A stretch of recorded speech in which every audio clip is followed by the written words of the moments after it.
Quick show of hands. How many of you have ever woken up on your actual birthday, seen the date on your phone, felt a tiny twist in your stomach, and immediately decided, yep, we're pretending this day doesn't exist? No cake, no posts, no "it's my birthday" text to the group chat. Maybe you even told people, I don't really celebrate birthdays, like it's no big deal, while secretly hoping someone would fight you on it.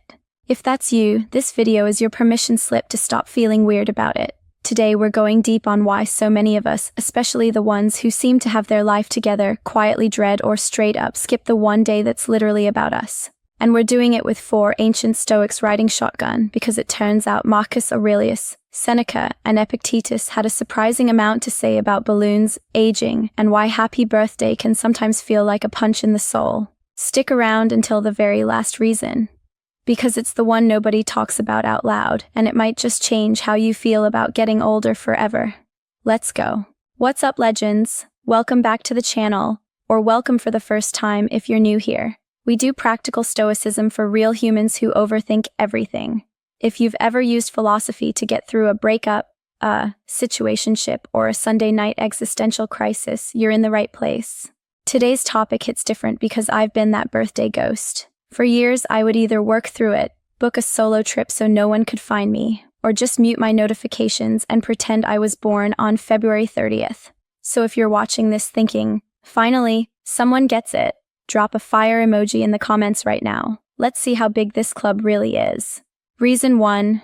We're allergic to forced gratitude.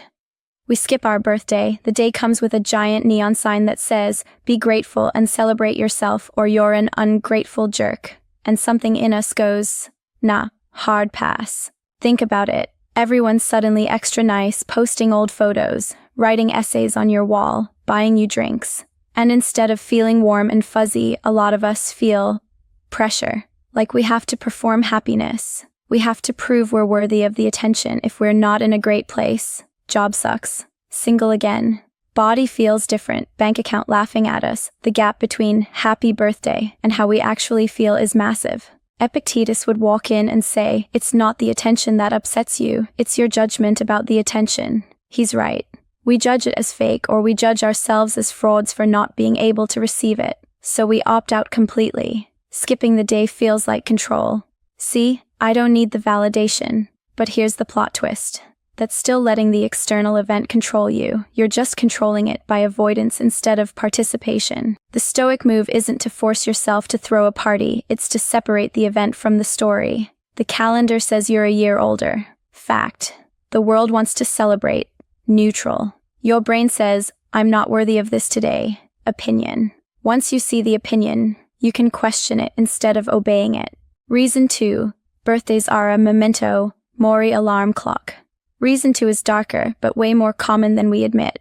Birthdays are the one day a year where death comes knocking and says, hey, remember me. Every candle is literally another tick of the clock, another trip around the sun you can't get back. And if you're the type who already lies awake wondering, am I doing enough with my life? Congratulations. Your birthday is now an annual performance review day with existential dread as your manager. Seneca wrote all the time about memento mori. Remember, you will die. He wasn't being goth, he was being practical. He said the people who ignore death waste their life, but the people who obsess over it waste it too. Birthdays force the issue. You can't scroll past it like a news headline, so we skip. We treat it like any other Tuesday because facing the scoreboard feels brutal. I did this hardcore in my late 20s. Every birthday I'd think, still not where I thought I'd be, still not married to my laptop. Cool, let's not talk about it. The Stoic reframe is wild. Seneca says you should celebrate your birthday precisely because it reminds you of death. It's the ultimate gratitude practice. I'm still here. I get one more lap. Hell yes. Skipping it is like getting a free bonus day of life and responding with, return to sender. Reason 3, we don't want to be a burden. Reason 3, a lot of us were raised to believe that wanting attention, or being needy, high maintenance, or extra. So on the one day it's socially acceptable to be the main character, we panic and go full ninja mode. I've had friends literally lie and say their birthday is sometime in the summer because they didn't want to inconvenience anyone with plans. We tell ourselves noble-sounding stories. I don't want people to feel obligated. I hate forced plans. It's just a day. But under that is usually, if I don't ask for anything, I can't be disappointed when no one shows up. Marcus Aurelius has this line that guts me every time I read it. When you wake up in the morning, tell yourself, the people I deal with today will be meddling, ungrateful, arrogant, dishonest, jealous, and surly, and yet I choose to be kind anyway. Flip that to birthdays. People might forget or half-ass it or make it weird, and yet I can still choose to celebrate myself anyway. The Stoics didn't wait for perfect conditions to practice virtue. They practiced it especially when conditions sucked. Wanting to feel special on your birthday isn't childish. Protecting yourself from disappointment by disappearing isn't noble. It's just quiet suffering with better marketing. Reason 4. We're waiting to be ready to celebrate. Now the big one. The one nobody says out loud. Reason 4. We skip our birthday. We're waiting until we like ourselves enough of our life to feel like the day is earned. We have this secret rule. I'll celebrate when I'm proud of where I am, when I lose the weight, when I make 6 figures, when I'm in the relationship, when I finally feel fixed. Until then, low-key vibes only. Maybe a single cupcake in the dark if I'm feeling wild. This is the cruelest one because it turns your birthday into a progress report instead of a pulse check. And guess what? That finish line keeps moving. There's always a not yet. Marcus Aurelius again, straight savage. You could leave life right now. Let that determine what you do and say and think.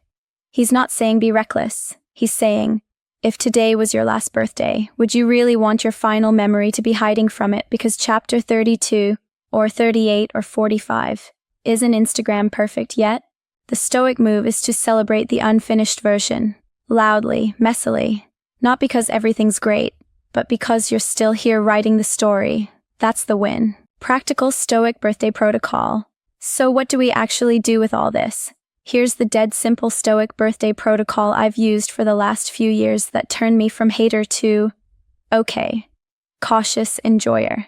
First thing when you wake up, say out loud, this is the youngest I'll ever be again and I'm still breathing. Thank you. Takes 10 seconds, rewires everything. 2. One deliberate joy. Plan exactly one thing that's just for you. Solo movie, favorite meal, walk at sunset, whatever. Non-negotiable. 3. Zero expectations. 100% agency. Don't wait for others to make the day. You make it. If people join, cool. If not, you still win. 4. Evening reflection. Before bed, write 3 things you're glad you experienced in the last year, even if they're tiny. Forces the brain to scout for evidence of a good life. Your birthday isn't a test. It's a reminder that you're still in the game. The Stoics didn't wait to feel worthy of joy. They practiced joy as a skill, especially when life felt mediocre. So, tomorrow, next month, or next year when that date rolls around again, don't hide. Even if it's just lighting one candle on a cheap donut and whispering, still here, let's go. If this video found you at the right time, do 3 quick things. Smash the like button so YouTube shows this to every birthday ninja out there. Subscribe and hit the bell. We drop a new Stoic survival guide every single week. And drop one word in the comments. Celebrating. Let's make it the biggest comment chain on the internet this year. You don't have to love getting older, but you're allowed to love that you're still here. See you in the next one.